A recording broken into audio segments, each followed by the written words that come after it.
Alright, so welcome to my YouTube channel, and today we're going to be looking at questions under basic elements in government. Basic elements in government. So I'm going to be using past questions now to explain. Let's get started. All right. Now, the second question, the standing committee of a legislature is one that is dash. So the first thing you should know in this question is what is a standing committee? Now, it's one that is dash. Sorry.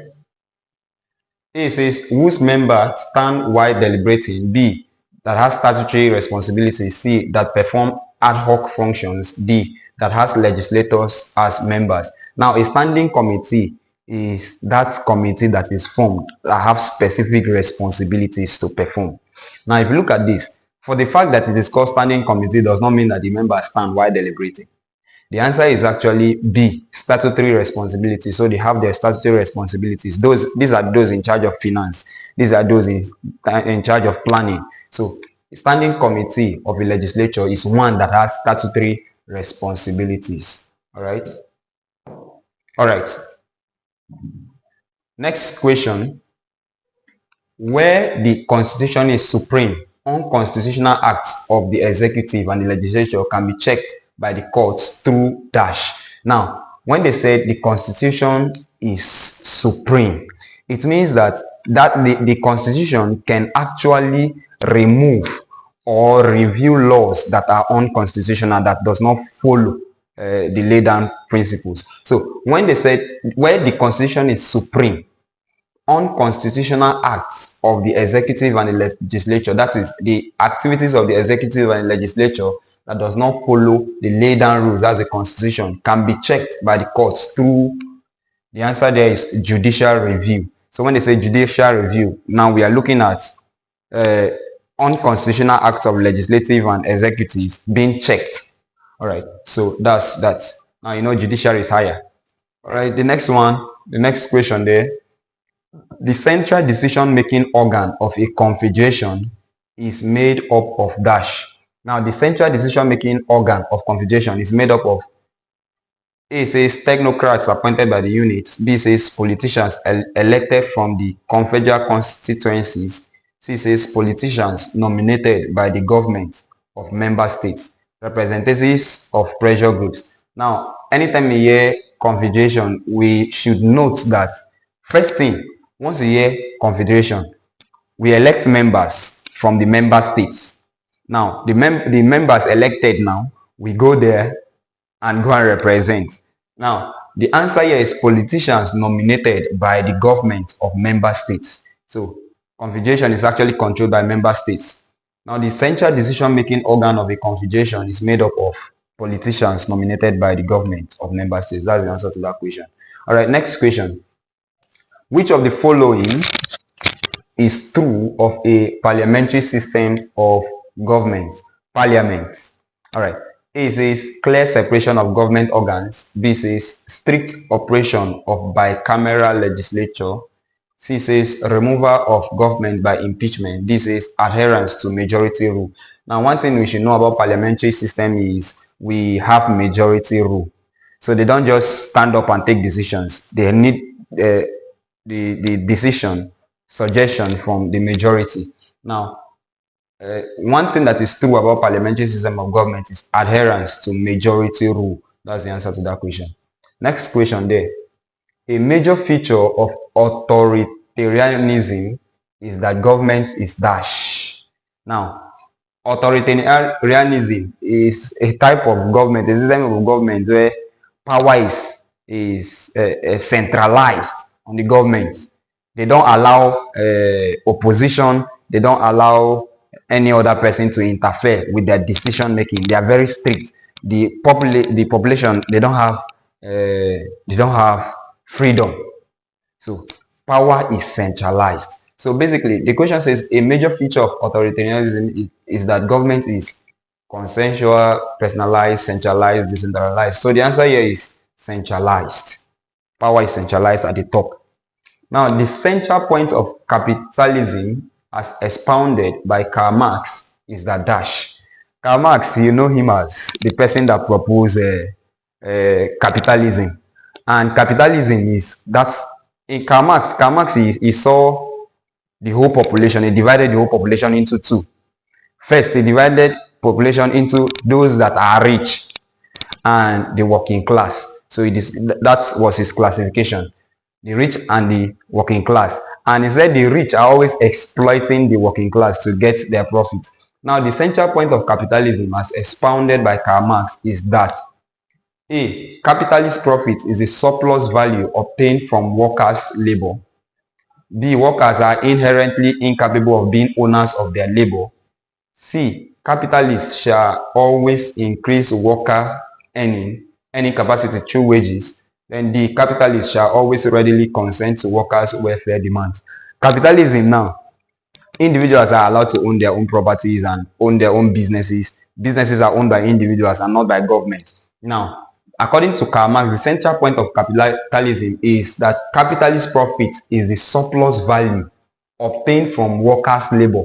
Remember that Karl Marx is always proposed that the capitalists now, those persons that are rich now, the first class citizens now, they exploit the working class to get their profit. So capitalist profit is the surplus value obtained from workers' labor, the working class. So that's the answer to that question. Next one, a constitution that requires a plebiscite or a referendum to be amended is dash. Now, a plebiscite or referendum. Now, in this class of constitution, we need the majority, the population, to say yes or no. Those at the top cannot just stay there and make decision. Do you understand? They cannot just stay there and do and undo. They need the yes or no from the population. That is a plebiscite or referendum. Now, that type of constitution is said to be rigid. So rigid constitution requires a plebiscite or referendum. All right, next question. An important function of a constitution is that it's dash. So you can read the options, but an important function of a constitution, constitution is like a lay down rule, is that the answer here is C, serves as the fountain head of authority for the exercise of power. Now, if there was no law, there will be no judgment. Yes, if there was no lay down rule, there will be no line of judgment, because on what basis are you judging? Now, a constitution serves as the fountain head of authority for the exercise of power. That's the answer to that question. Next question. When a bill passed by the legislature is vetoed by the executive, the action underscores the principle of dash. Now, legislature, they bring their own bill. After bringing their bill, the executive now checkmates the bill. Okay, it's not supposed to be like this. It's not supposed to be like this. Now, the action underscores the principle of what?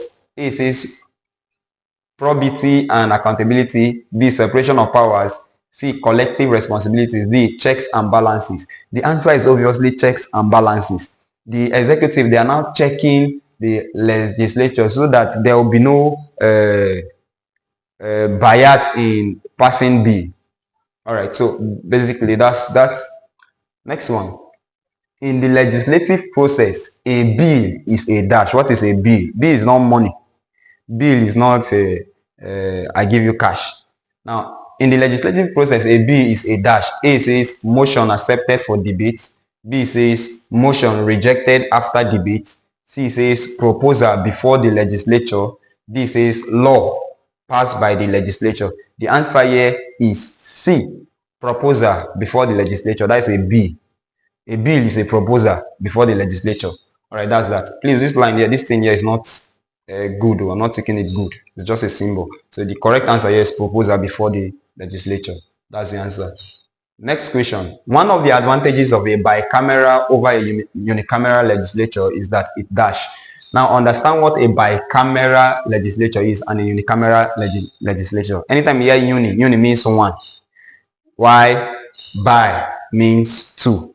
Now, in unicameral legislature, the power is centralized, just one party system. Bicameral is not centralized, like you can have House of Rep and House of Assembly, two checks and balances there. Now, one of the advantages of a bicameral, that's the two system, over a unicameral legislature is that A, it is cheap to maintain, promotes social equality, takes less time for the bills to be passed, prevents the passage of ill-considered bills. Now, just check. I'm the only one deciding power, what will be done. And when I decide, another person checks what I decide. Which one will be better? I think the one that two persons are involved, so that it will prevent passage of ill-considered bills. So one of the advantages of bicameral over unicameral is that it prevents the passage of ill-considered bills. All right, because somebody will check what you're doing. Next one of the sources of a constitution is dash. One of the sources of the constitution is common law. That's the answer. Common law. Common law is kind of a law made from previous judgments of a judge. Common law. So that is one of the sources of constitution. Now, next question. A characteristic of a fascist state is the existence of a dash. Now, a fascist state is one that the power is centralized. Nobody is permitted to oppose. One party system. Nobody is supposed to suggest to the government, and that's a fascist state. So a characteristic of a fascist state is the existence of a zero party system, two party system, one party system, multi party system. The answer is obviously one party system, no opposition. All right. Next question. If you're not subscribed, please click on the subscribe button and subscribe.